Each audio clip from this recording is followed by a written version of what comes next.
Este livro tem uma super força poderosa. Onde ele chega, o mal desaparece.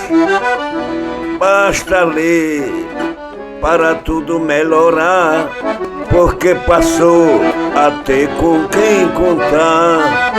Este livro veio do mundo racional para salvar a humanidade desta classe de animal. Lendo e relendo, você vai se conhecendo e vai ficar sabendo como deixar de ser um pensador, sofredor imortal. Leia os livros de Vasconcelos. Aí sim, você vai ter com quem contar e onde se agarrar.